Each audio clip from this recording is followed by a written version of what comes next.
Supply and demand zone की हमारी कौन सी क्लास है? ये लेसन जो हमारा है इट इज सिक्स लेसन, 5 हमने अब तक कंप्लीट कर लिए हैं, ठीक है। तो आज हमारा जो सिक्स लेसन है उसके अंदर हम बात करेंगे सप्लाई डिमांड फ्लिप जोन्स के बारे में। जैसे इंस्टीट्यूशन के सप्लाई एंड डिमांड जो जोन्स होते हैं, ठीक है, कौन कौन से होते हैं? Sweep, flip, inducement, pricing, unmitigated, ये होते हैं ना। ऐसे ही 5 जोन्स होते हैं वो मार्किंग के लिए। क्या होते हैं? एक ट्रेडिंग जोन होता है, एक कैंडल मार्किंग जोन होता है। दोनों चीजें समझ में आती हैं? जो कैंडल मार्किंग वाले जोन कौन कौन से हैं? Range, pivot, fractal, inside bar, STB and BTS, 5 है। तो आज जो हम इंस्टीट्यूशनल जो जिस जोन की हम बात कर रहे हैं, ये फ्लिप जोन हमें बेसिकली जो हमारे आगे की जो एजुकेशन है, वो आगे की एजुकेशन में जब हाई लेवल ट्रेड प्लान जब आएगा, ठीक है, उससे पहले ये पढ़ना जरूरी है। क्यों जरूरी है? क्योंकि जो अब फ्लिप जोन जो काम आता है वो ट्रेंड या वेव जो हमारे ओवरऑल ट्रेंड चल रहा होता है उस ट्रेंड का रिवर्सल्स के लिए यूज होता है, ठीक है। तो इसलिए हम फ्लिप को समझेंगे। तो रेडी हो सब लोग? शुरू करें? Yes sir. जी सर। ठीक है। Yes sir. देखो, यस सर। सबसे पहले मैं बात करूं एक बेसिक स्ट्रक्चर, जो बहुत सारे लोगों को कंफ्यूजन होती है कि फ्लिप जोन में और बेसिक स्ट्रक्चर जोन में क्या फर्क है।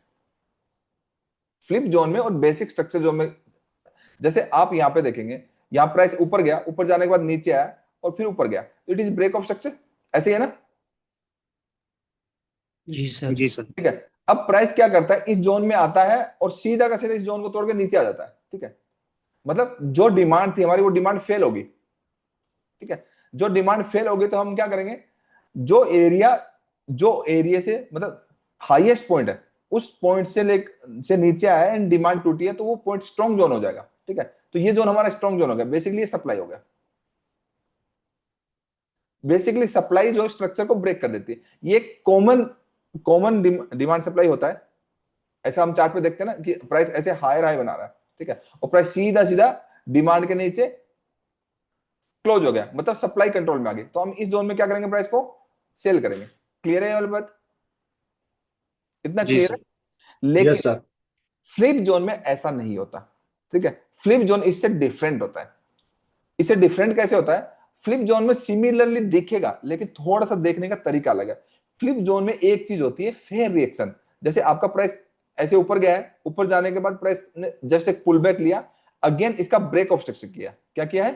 तो ये जो डिमांड है, ब्रेक ऑफ स्ट्रक्चर के बाद, ये स्ट्रक्चर तो हमारा स्विंग ही है ना भाई। ब्रेक ऑफ स्ट्रक्चर वाला स्ट्रक्चर कौन सा होता है बताओ? स्विंग। स्विंग। Swing structure. दूसरा स्ट्रक्चर कौन सा होता है स्विंग जिसके अंदर कैंडल बॉडी क्लोज नहीं होती, वो कौन सा स्ट्रक्चर होता है? फ्रैक्टल। तीसरा स्ट्रक्चर फ्रैक्टल। कौन सा होता है? इंटरनल। अभी हम किसकी बात कर रहे हैं? स्विंग स्ट्रक्चर की बात कर रहे हैं, बहुत इंपॉर्टेंट चीज। स्विंग की। स्विंग स्ट्रक्चर की बात करते हैं। तो प्राइस जैसे आपका ब्रेक ऑफ स्ट्रक्चर इधर हुआ, ये आपका ब्रेक ऑफ स्ट्रक्चर हुआ, तो हमारा ये स्विंग स्ट्रक्चर का डिमांड है। तो डिमांड जोन से प्राइस डिमांड में आया और प्राइस थोड़ा वहां से उठा, ध्यान दीजिए मेरी बात का, थोड़ा उठा, तो उसको हम जो प्राइस, जैसे ऐसे प्राइस गया और ये हमारा डिमांड जोन बना, इस डिमांड जोन में जैसे ही प्राइस आया तो प्राइस ने क्या किया, थोड़ा ऊपर गया, तो इस ऊपर जाने को हम क्या बोलेंगे? फेयर रिएक्शन, ठीक है। बेसिकली फेयर रिएक्शन मतलब हर जोन से एक फेयर रिएक्शन आता, और उसके बाद सीधा सीधा प्राइस क्या हो गया? नीचे आ गया, ठीक है। तो अब आप ध्यान से समझोगे, एक नॉर्मल जोन में जिसमें प्राइस पलटता है वो फ्लिप नहीं है, ठीक है। वहां पे सप्लाई सप्लाई स्ट्रक्चर को ब्रेक करती है, वो एक नॉर्मल जोन है। लेकिन जो फेयर रिएक्शन होता है, वो फेयर रिएक्शन अपने आप में इंडिविजुअल जोन होता है, उसको हम बोलते हैं फ्लिप जोन। क्लियर है ये वाली बात? अब समझ में आया? Yes sir. किसको बोलेंगे फ्लिप जोन? जो फेयर रिएक्शन आएगा उसको हम एक फ्लिप जोन बोलेंगे। ये क्लियर हुआ सभी को? फ्लिप का मतलब प्राइस पलट गया। अगर हम हमारा ट्रेंड पॉजिटिव है तो मतलब डिमांड फेल होगी। क्लियर है? और डिमांड फेल होगी तो डिमांड फेल होने से पहले अगर रिएक्शन आया तो वो फेयर रिएक्शन, वो फेयर रिएक्शन पूरा जोन ही हमारा फ्लिप जोन होगा। और अगर फेयर रिएक्शन नहीं है, सीधा सीधा तोड़ दिया, तो वो हमारा फ्लिप जोन है नहीं। क्लियर है ये वाली बात? इतना समझ में आता है? Yes sir. ठीक है।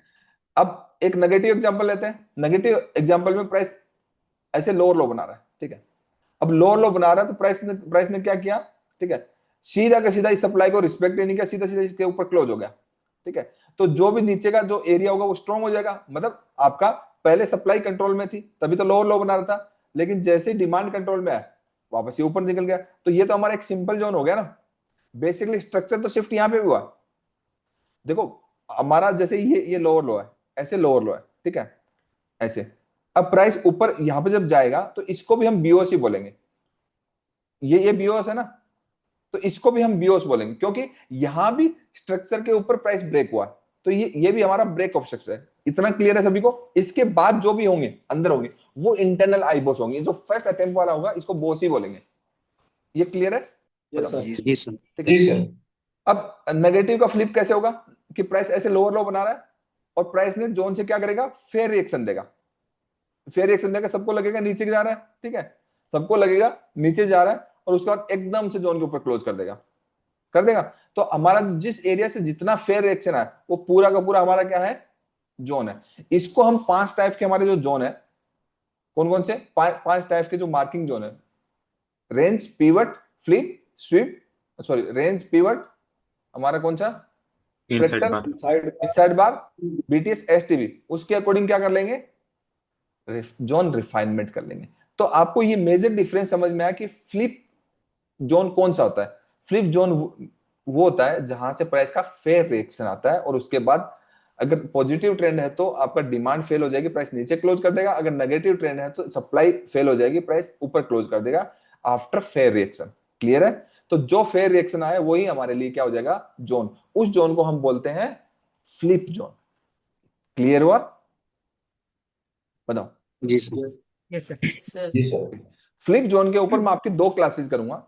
एक बेसिक, ये हमारे बेसिक अंडरस्टैंडिंग के लिए फ्लिप जोन है, और दूसरा एडवांस, दूसरी क्लास है, इसका पार्ट 2 भी है, ठीक है, वो है थ्योरेटिकल समझेंगे, कुछ चार्ट पे समझेंगे, फिर कल पूरी क्लास चार्ट पे होगी। क्लियर है?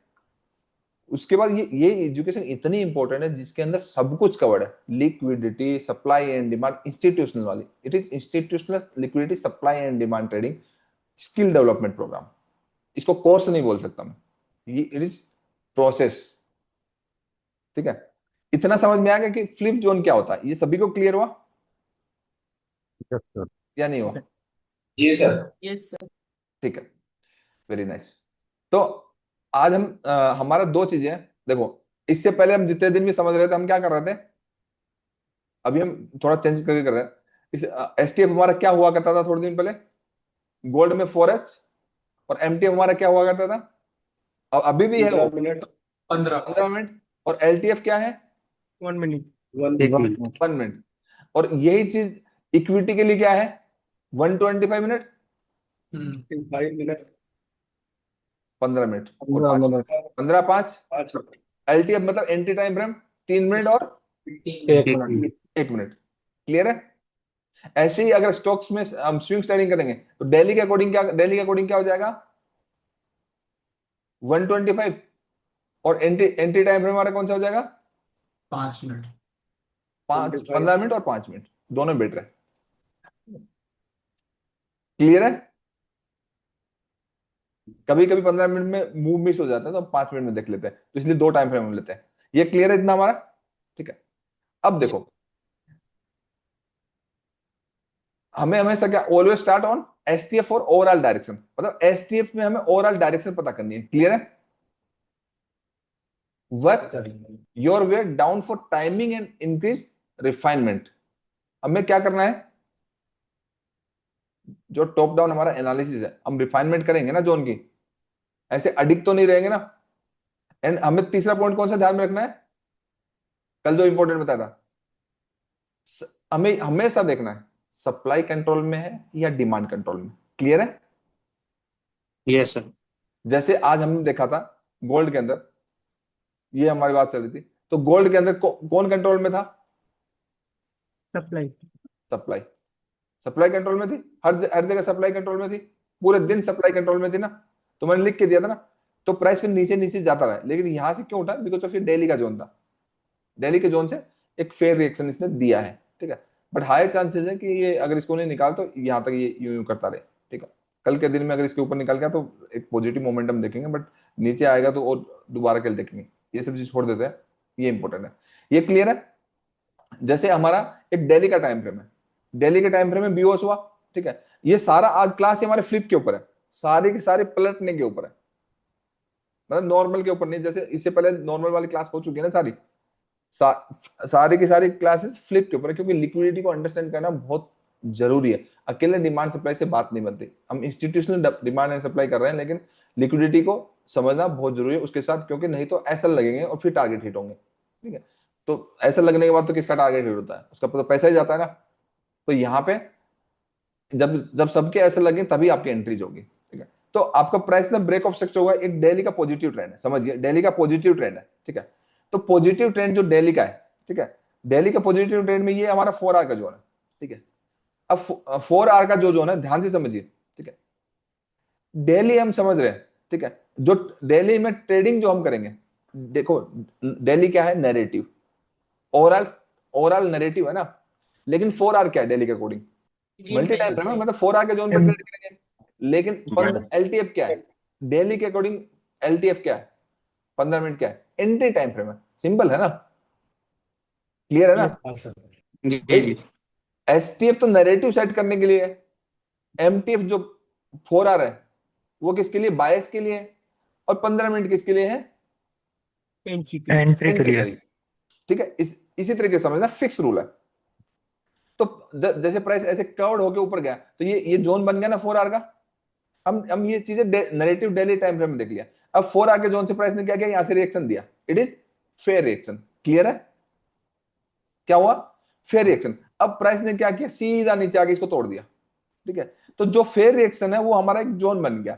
अब जोन को 5 टाइप्स ऑफ जोन, जो मार्किंग जोन है कौन से, फ्रैक्टल, इनसाइड बार, हमारा रेंज पिवट, उसके बेसिस पे उस जोन में रिएक्ट कराएंगे और प्राइस सीधा नीचे। फ्लिप में ऐसे ही होता है, और फ्लिप में फिर देखेंगे, यहां से देखिए फिर फेयर रिएक्शन आया, मतलब अब आप फर्स्ट अटेम्प्ट पे अगर यहाँ पे देखो, डेली का ये हमारा क्या है, डेली का स्ट्रॉन्ग हाई है। ठीक है, और ये डेली का स्ट्रॉन्ग लो है। ठीक है, मार्केट हमेशा वीक हाई से, सॉरी स्ट्रॉन्ग हाई से वीक लो की तरफ जाता है, और स्ट्रॉन्ग लो से वीक हाई की तरफ जाता है। यही मार्केट का स्ट्रक्चर होता है। ये सिखाया सभी को। जी सर। तो हम सारी बात फ्लिप कर रहे हैं कि प्राइस यहाँ पे जोन को ब्रेक कर दिया, तो यहाँ पे हमारा इंटरनली क्या शिफ्ट हो गया, बाय शिफ्ट हो गया। तो अगर डेली में हम ट्रेंड चेंज देखेंगे तो किसमें देखेंगे, 4 आवर में। 4 आवर में बाय शिफ्ट हुआ था, बट ये फेयर रिएक्शन हो गया है। तो फेयर रिएक्शन हो गया है, तो हमारा कौन सा जोन माना जाएगा, फेयर रिएक्शन वाला, फ्लिप। क्लियर है, क्या माना जाएगा, अभी काफी चार्ट पे एग्जांपल लेंगे, फ्लिप माना जाएगा। अब सिंपली देखोगे, फिर हमारा क्या हुआ, प्राइस जब ये ऊपर गया इस जोन में रिएक्ट किया तो बहुत सारे लोगों को अरे 4 आवर का जोन है, 4 आवर के जोन में आया, प्राइस ने फेयर रिएक्शन दिया, सीधा नीचे। तो अब फ्लिप जोन काम करेगा। क्लियर है, अगेन प्राइस क्या किया, फिर सीधा नीचे। अब लेकिन क्या हुआ, जब प्राइस सीधा नीचे आया, ठीक है, तो ये जोन पेंडिंग रह गया।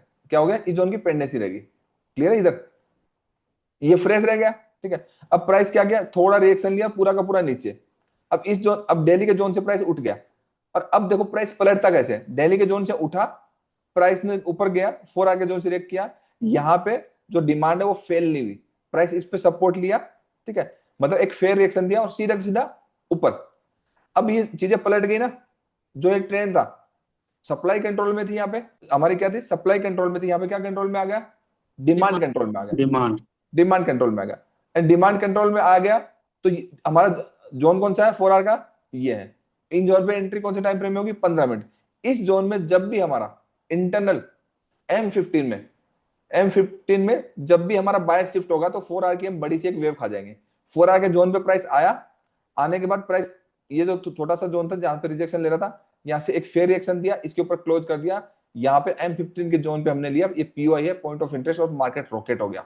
तो बेसिकली 4 आवर में अगर डेली टाइम फ्रेम के अकॉर्डिंग 4 आवर की जो वेव आती है, वो 15 मिनट के बेसिस पे हम पूरी की पूरी वेव खा सकते हैं। क्लियर हुआ ये वाली बात। जैसे जैसे हमें जैसे हम गोल्ड, ये क्लियर है। जैसे हम 4 आवर 15 मिनट और 1 मिनट का हमारा सेटअप है ना, 4 आवर 15 मिनट का। तो 15 मिनट के बेसिस पे हमारी पूरी की पूरी एक वेव खाई जा सकती है। 15 मिनट का बाय शिफ्ट होगा तो एक मिनट के बेसिस पे 15 मिनट की पूरी वेव खाई जा सकती है। क्लियर है, ये समझ में आया। 1 मिनट के टाइम फ्रेम पे बेसिस पे 15 मिनट की पूरी वेव खाई जा सकती है। इधर 15 मिनट के स्ट्रक्चर के बेसिस पे 125 मिनट की पूरी वेव खाई जा सकती है। और इधर फोर आर के जोन पे और डेली के साथ नैरेटिव के साथ वो सेट हो रहा है, तो 15 मिनट के बेसिस पे 4 आर की पूरी पूरी वेव खाई जा सकते हैं। कहने का मतलब 1:2 की मैं बात ही नहीं कर रहा यहाँ पे, मैं बात कर रहा हूँ कंप्लीट जो जितना मार्केट मूव करता है और जो वो मूव करता पूरी पूरी वेव आती है। जब 15 मिनट के हिसाब से जब आप स्टॉप लॉस लगाते हो, 1 मिनट की स्टॉप लॉस लगाते हो, तब आपके नॉर्मली रिस्क रिवार्ड अबो 1:10 1:20 से ऊपर होता है। जिस तरीके से मैं आपको बता रहा हूँ, जिस तरीके से एजुकेशन है, ये रिस्क रिवार्ड है और प्रैक्टिकली आप देख ही रहे होते जो मैं पढ़ा रहा हूँ। ये धीरे धीरे जब आपको आगे क्लासेस जाएंगे ना, कहने का मतलब ये जो मार्केट स्ट्रक्चर जो होता है, एंड ऑफ द सबसे सुप्रीम क्या है, market structure. And market structure किससे समझ में आएगा, एसटीएफ से। हायर टाइम फ्रेम प्राइस क्या है, मतलब हमारा नैरेटिव क्या है, एमटीएफ मतलब हमारा बायस क्या है, ठीक है, और एलटीएफ मतलब हमारा एंट्री क्या है। तो उसके लिए मार्केट स्ट्रक्चर हो गया, सप्लाई एंड डिमांड की एजुकेशन चल रही है, आज फ्लिप जोन की चल रही है, उसके लिए हमें चाहिए फिर हाई लेवल ट्रेड प्लान चाहिए, प्रॉपर टाइम फ्रेम कि हमें उसके अलावा कुछ देखना नहीं, जो कि 3 मैक्सिमम टाइम फ्रेम होते हैं, ठीक है। और liquidity, entry modules, POI, PBL, खत्म। अब ये सब चीजें लोग अलग अलग करके सिखा रहे हैं, कर ये तो खैर कोई सिखा नहीं रहा। अभी लिक्विडिटी वाले बाकी क्लासेस जाएंगे, वो कोई सिखा नहीं रहा, कोई एसएमसी सिखा रहा है, कोई आईसीटी सिखा रहा है, कोई डिमांड सप्लाई सिखा रहा है, सेपरेट सेपरेट। भाई इट इज कंप्लीट एजुकेशन, एक एक सीखने से तो आपकी आधी अधूरी ट्रेडिंग चलेगी ना, खराब ही चलेगी, सही चल ही नहीं सकती। तो ये डिलीट कर दूं मैं। अब हम क्योंकि अभी हम डेली 4M15 की बात कर रहे हैं, तो उसी की ज्यादा बात करेंगे, क्योंकि हमने अभी 4R15 और 1 की काफी बात कर ली, क्योंकि इस बेसिस पे भी बड़े ट्रेड्स मिलते हैं, बहुत बड़े ट्रेड मिलते हैं। तो 2 स्क्रिप्ट कोई भी बता दो, उसके बेसिस पे हम फ्लिप का ही जिक्र कर लेंगे। सर बिरला सॉफ्ट ले लो, उस पे हमारी बंसल साहब से ना दिन में बात चल भी रही थी, तो मुझे बस वो श्योर करना है कि मैं उनको जो फ्लिप बता रहा था वो गलत तो नहीं बता रहा था। और मैं आपको बताऊं एक चीज, फ्लिप अगर आपने बताया होगा वो गलत ही बताया, वो रीजन क्यों बताऊं? क्योंकि ये वाला जो एजुकेशन है वो, मैं उसमें खुद कंफ्यूज रहता हूँ, इसीलिए पूछ रहा हूँ। नहीं वो मैं इसका जवाब यहाँ मिल गया ना, मैं यहाँ पे डिलीट कर देता हूँ। देखो सब लोगों की सिंपल सी चीज है, फ्लिप जोन वही होता है जैसे मार्केट ऐसे आपका ऊपर जा रहा है, ठीक है। इसका मतलब ऊपर जब जा रहा है तो यहाँ पे क्या कंट्रोल में है, डिमांड, प्राइस डिमांड से उठा फिर ऊपर चला गया, ठीक है। अगेन क्या कंट्रोल में है, डिमांड, क्लियर है। अब फ्लिप जोन कौन सा आता है कि प्राइस डिमांड जोन में आया, ठीक है, डिमांड जोन में आया और प्राइस उठा भी वहां से, उठने के बाद सीधा सीधा नीचे, ठीक है। तो जो ये यहां से नीचे से लेकर ऊपर तक जो उठा है, इसको हम बोलते हैं FR, it is fair reaction, ठीक है, जो कि हर एक जोन से आता है। अब ये फेयर रिएक्शन पूरा का पूरा, क्या बोलो, पूरा का पूरा अपने आप में एक फ्लिप जोन है, क्लियर है। क्योंकि यहाँ पे डिमांड कंट्रोल में थी, सप्लाई कंट्रोल में आ गई, बट इसमें एफआर हुआ। एक सिनेरियो ये है कि प्राइस ऐसे ऐसे गया, डिमांड जोन को रिस्पेक्ट नहीं किया, सीधा नीचे आ गया, तो इसमें कोई भी फ्लिप जोन नहीं, it is not a flip zone, it is normal supply zone, normal supply zone. अब जो एफ आर वाली रेंज थोड़ी बड़ी होती है, क्या होती है, एफ आर वाली रेंज बड़ी होती है, तो उस रेंज के बेसिस पे हम क्या करेंगे, भाई एफ आर तो पूरा अपने आप में जोन है, मतलब एफ आर अपने आप में क्या है, एफ आर अपने आप में सिंपली क्या है कि ऐसे ऐसे आपका प्राइस रेंज बनी है, ठीक है, और उसके बाद इनिशिएशन हुआ है, फिर वो मिटिगेटर होगा, फिर कंटिन्यूअस हो जाएगा। एफ आर तो बेसिकली अपने आप में, अगर एफ आर के तरीके से देखें तो it is simple zone, F R के अकॉर्डिंग देखेंगे। अदरवाइज अगर स्ट्रक्चर वाइज देखेंगे तो यहाँ पे स्ट्रक्चर कंप्लीटली शिफ्ट हो गया, मतलब रिवर्सल्स हो गया। फ्लिप फ्लिप का मतलब रिवर्सल्स, फ्लिप को हम रिवर्सल्स के लिए यूज करते हैं, क्लियर है, ठीक। जी बट आपको ये जानना जरूरी है, फ्लिप वही होता है जहां पे एफ आर होता है, अगर एफ आर नहीं है इट मीन वो फ्लिप नहीं है, क्लियर है। इसलिए मैं बोल रहा हूँ कि क्योंकि ये डिफरेंट जो एजुकेशन है, डिफरेंट जो कोर्स स्टार्ट किया है, ये कंप्लीटली न्यू है, क्योंकि liquidity institutional supply and demand है, तो आपने जो बताया होगा गलत ही बताया होगा, इतना मुझे लगता है। अभी शायद आपको भी पता लग गया होगा कि मैं क्या कह रहा हूँ। फ्लिप और नॉर्मल में कंफ्यूजन थी, वो क्लियर हुई ना। अगर एफ आर नहीं है तो फ्लिप नहीं है, एफ आर है तो वो फ्लिप है, क्लियर है। एक नेगेटिव एग्जाम्पल भी देता हूँ, बहुत कुछ है सीखने को। जैसे प्राइस ऐसे आपका लोअर लो बना रहा है, अब प्राइस सीधा सीधा जाकर के इसके ऊपर क्लोज कर गया, ठीक है, फिर प्राइस इस जोन में रिएक्ट करना आएगा और प्राइस ऊपर निकल जाएगा, ठीक है। इतना सीधा सीधा नहीं चलता, इंटरनल भी क्या होते हैं, इंटरनल लिक्विडिटी भी होती है, ठीक है। तो इसको ये क्या फ्लिप जोन है, ये फ्लिप जोन नहीं है। फ्लिप जोन वो होगा कि जैसे आपका लोअर लो बन रहा है, ठीक है, अब ये हमारा सप्लाई जोन है, इस सप्लाई जोन से रिएक्शन दे, मिड प्राइस नीचे है, फ्रेश आपका एक फेयर रिएक्शन दे, देन क्लोज करे, तो आपका जो यहाँ पे सप्लाई था ये फेल होगा, इसकी कोई वैल्यू नहीं है। अब आपका डिमांड जोन जो है वो जो जहां पे हम सबसे नीचे मार्क कर रहे थे ना वो नहीं है, अब आपका डिमांड जोन ये पूरी रेंज है, ठीक है। अब हम इस पूरी रेंज तो बहुत बड़ी होगी, अब पूरी रेंज तो बहुत बड़ी होगी, तो हम क्या करेंगे, तो हमारे पास तरीके हैं, क्या तरीके हैं, हमारे पास 5 जोन मार्किंग है, रेंज, पीवट, फ्रैक्टल, इनसाइड बार, एसटीबी या बीटीएस, उनमें से कोई एक मिलेगा मार्क कर देंगे, सिंपल है ना। और एक चीज और होती है कि अगर आपका फ्लिप हो गया, प्राइस इस जोन में मिटिगेटेड होने के लिए आया ही नहीं, ध्यान से समझना, इस जोन में मिटिगेटेड होने के लिए आया ही नहीं और बहुत बार नहीं भी आता है, तो क्या करोगे, तो हम क्या करेंगे उस कंडीशन, मान ली प्राइस सीधा इधर से निकल गया, मिटिगेटेड नहीं होने आया, तो प्राइस जैसे रिएक्शन दे करके एक जोन बनाएगा, कोई भी जोन बनाएगा, तो हमारे लिए वो भी इंपॉर्टेंट जोन, हम वहीं से कंटिन्यू कर लेंगे। क्लियर है, अगर मिटिगेटेड नहीं हुआ तो थोड़ा ऊपर मिल जाएगा प्राइस में, क्योंकि सर प्राइस, ये वाली बात फिर से बता दीजिए। हाँ मैं बताता हूँ, फिर से बताता हूँ। जैसे प्राइस हमारा ऐसे लोअर लो बना रहा है, ठीक है, दोनों सिनेरियो बता रहा हूँ, तो ये हमारा एक जोन बना, सप्लाई जोन, इस सप्लाई जोन में हम क्या करेंगे, सेल करेंगे, सिंपल सी बात है, सेल करेंगे, और हमारा ये अच्छा वाला टारगेट आ गया, ठीक है। लेकिन बहुत बार स्टोरी ये होती है कि अगर ये चीज हम 4 आवर में देख रहे हैं तो हमारा डेली का कोई जोन है यहाँ पे, क्लियर है, ठीक है, तो डेली के जोन से प्राइस उठा, तो उस ड्यूरिंग में प्राइस ने क्या किया, जो यहाँ पे जो ऊपर गया ना ये, उसने जस्ट फेयर रिएक्शन दिया, ठीक है, एंड फेयर रिएक्शन देकर क्लोज ऊपर कर दिया, ठीक है, तो हमारा जो जोन है वो डेली का तो ये है, ठीक है, कोई बात नहीं, लेकिन हमारा जो जोन है ये नीचे वाला जो जोन है वो जोन नहीं है, अब हमारा पूरा फेयर जो एफ आर जो हुआ है वो फेयर रिएक्शन पूरा जोन हो गया, इस जोन को हम बोलते हैं फ्लिप जोन, क्लियर है, उसको हम फ्लिप जोन बोलते हैं। अब क्या होता है, इस फ्लिप जोन में प्राइस जब भी मिटिगेटेड होने आएगा, जो हमारे 5 टाइप के जोन मार्किंग जो वे है उसमें मिटिगेटेड होगा, फिर हम कंटिन्यू कर लेंगे, ठीक है, ये सीधी सीधी बात होगी, बट मेजोरिटी ऑफ टाइम इसमें आता नहीं है प्राइस, 50% टाइम फ्लिप में आता नहीं है, तो जब आता नहीं है तो क्या होता है, ये जो दोबारा दूसरा एग्जाम्पल बताता हूं, कि जैसे ऐसे आपका प्राइस लोअर लो बना है, ठीक है, ऐसे, अब हमारा ये जोन है, ये एसटीएफ के सपोर्ट के साथ ही करनी है जितनी भी चीजें, ऐसे नहीं करनी, ठीक है, हाई टाइम में दिखते हुए, इसलिए इसलिए आपने जितनी भी वो बनाई थी ना, जितनी भी आपने वो बनाई थी, क्या बनवाया था आपसे मैंने, 4 आवर 1 आवर डेली वीकली एक बनवाया था ना, ठीक है, वो आपकी प्रैक्टिस के लिए आदत डलवाने के लिए बनवाया था, वो सारा डिलीट कर देना, वो सारा डिलीट कर देना जब आपका हाई लेवल ट्रेड प्लान आएगा, क्यों, क्योंकि उसके अंदर कुछ मतलब उसके अंदर ऐसी सी चीजें होंगी, ऐसे ऐसे टाइम फ्रेम होंगे कि उसमें कंफ्यूजन नहीं होगी, उसमें फिर प्रैक्टिकल ट्रेडिंग को लेकर जाएगा, उसको अभी डिलीट करना है, वो प्रैक्टिस करने के लिए ठीक था, समझने के लिए ठीक था, एक मतलब एक उंगली पकड़ा दी फिर ऐसे हाथ पकड़ा दी, वो वाली बात है। तो प्राइस जैसे आपका इस जोन में गया, एक फेयर रिएक्शन दिया, अब फेयर रिएक्शन देने के बाद प्राइस सीधा सीधा ऊपर निकल गया, ठीक है, ऊपर निकल गया तो ये हमारा जोन बन गया, ठीक है, अब प्राइस लौट के इस जोन में आया ही नहीं, और मेजोरिटी आधी बार नहीं भी आता है, ठीक है, तो कोई इश्यू नहीं है, नहीं आया मत आने दो, प्राइस क्या करेगा, यहां से या फिर आगे जाके एक पुल बैक लेगा, ठीक है, पुल बैक लेने के बाद प्राइस वापस ऊपर जाएगा, ठीक है, तो यहीं पे हमारा कोई जोन बन जाएगा, 5 टाइप ऑफ जितने मार्किंग जोन है कोई जोन बन जाएगा, आप यहीं से ले लेना, ठीक है, क्या करना, यहीं से ले लेना और यहीं से कंटिन्यू कर जाएगा, क्योंकि प्राइस फ्लिप पहले ही हो चुका था।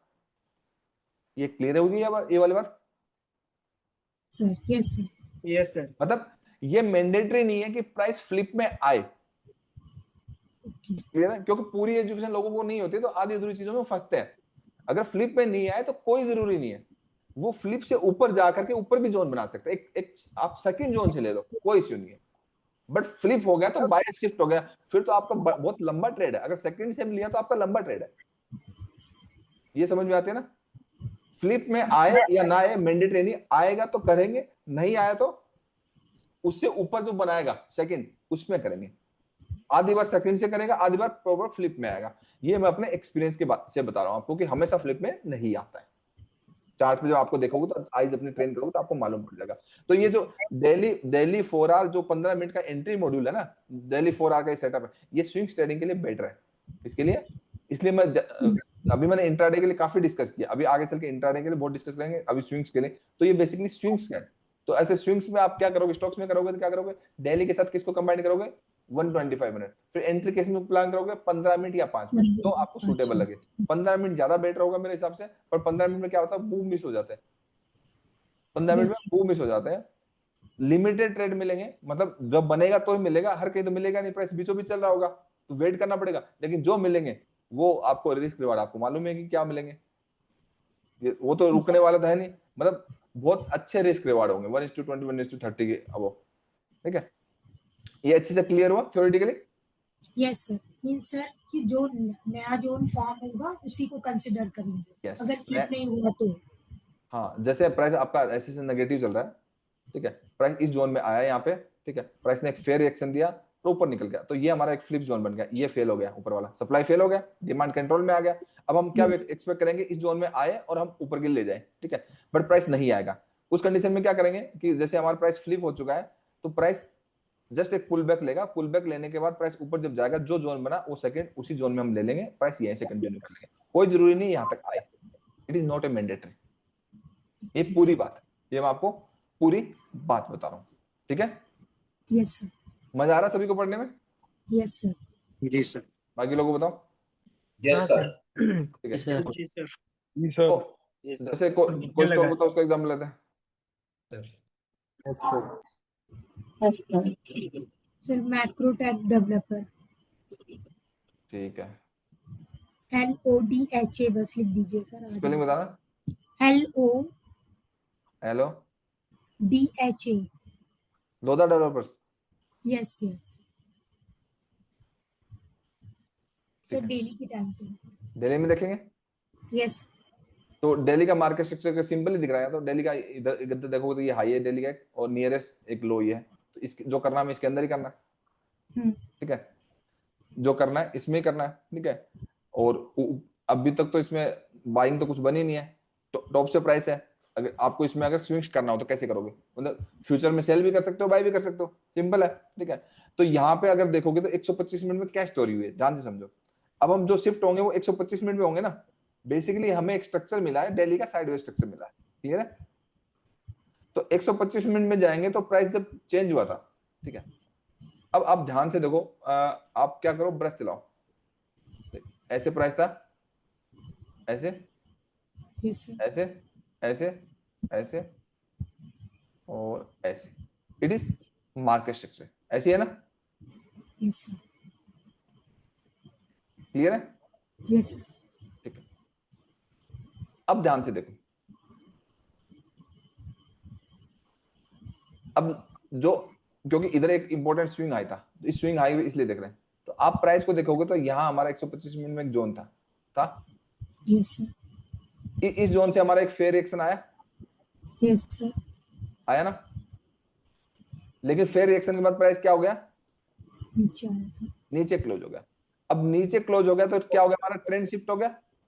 यस सर, पहले हमारा जोन ये था, ये वाला था ना, यस सर, लेकिन अब स्टोरी पलट गई तो हमारा जोन ये बन गया, यस सर, यस सर, तो ये हमारा जोन कौन सा हो गया, फेयर रिएक्शन वाला सर, ये जो फेयर रिएक्शन हो गया, तो ये जोन हमारा कौन सा हो गया, फ्लिप, मतलब जहां से फेयर रिएक्शन होगा वही हमारा फ्लिप हो गया, प्राइस फ्लिप हो गया। अब हमें लिक्विडिटी का ध्यान रखना है, अब फ्लिप के साथ इसमें क्या है, फ्लिप के साथ इसमें अगर देखोगे तो क्या है, इंड्यूसमेंट है, ध्यान से समझो, फ्लिप के साथ क्या है, यहां से ऐसे गया, ये फेयर एक्शन और ये इंड्यूसमेंट है। तो इंड्यूसमेंट में क्या होता है, इंड्यूसमेंट में क्या होता है कि इसका एसएल तोड़ता है और ऊपर जो एक्सेस होता है वहां से गिरता है, सिंपल है ना, ये बात पता है, ठीक है। यस, तो हमने जोन कौन सा मार्क करना था, हमें यहाँ पे फेयर रिएक्शन मार्क करना था, लेकिन इंड्यूसमेंट के अकॉर्डिंग हमें जोन कौन सा मार्क करना था, ये, क्लियर है। यस सर, तो डेफिनेटली मार्केट क्या हुआ, यहां से फटाक से गिर गया। अब जब आपका फ्लिप हो गया तो बायस तो शिफ्ट हो गया, अब आप क्या करोगे, हर जोन में सेल मारोगे, हर जोन में सेल मारोगे, तो आपका फिर जोन हमारा क्या हो गया, ये हो गया, क्योंकि ये भी तो फ्रैक्टल वाला जोन है ना। अब जब ये हो गया तो यहाँ पे अगर देखोगे तो ये, मतलब अगर देखोगे तो ये ऑलमोस्ट इक्वल हाई है, क्या है, इक्वल हाई है, तो यहाँ पे इसकी लिक्विडिटी स्वीप हुई, मतलब इक्वल हाई एकदम डॉट टू डॉट नहीं होगा, ऐसे थोड़ा ऊपर नीचे भी होगा, वो भी इक्वल हाई है, ठीक है, क्लोजिंग बेसिस पे नहीं है, क्योंकि क्लोज कैंडल नहीं हुई ना, देखो इस क्लोजिंग के ऊपर क्लोजिंग नहीं हुई तो वो भी इक्वल हाई माना जाता है, क्लियर है, ठीक है सर, ऊपर मतलब क्लोजिंग नहीं ये तो क्लियर है। हाँ ठीक है, तो यहाँ पे प्राइस क्या हुआ, यहाँ से गिरना ही था, इधर बीओएस हो गया, ठीक है, इधर बीओएस हो गया, तो इधर से भी एक फेयर रिएक्शन दिया इसने, दिया ना। हाँ। जब इसने एक फेयर रिएक्शन दिया तो आपका ये फेयर रिएक्शन पूरा का पूरा जोन बन गया, Yes, बन sir. गया।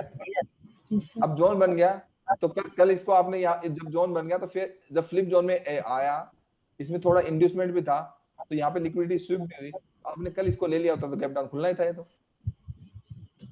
तो होना ही था। ऐसे चलता मार्केट। यहाँ पे कंप्लीटली बायर कंट्रोल में थे, कंप्लीटली क्या था, बायर कंट्रोल में थे, और जब बायर कंट्रोल में थे यहाँ सेलर कंट्रोल में आ गए, लेकिन फ्लिप हो क्या जा रहा प्राइस। अब इसलिए लिक्विडिटी पढ़ना जरूरी है। लिक्विडिटी पढ़ना क्यों जरूरी है,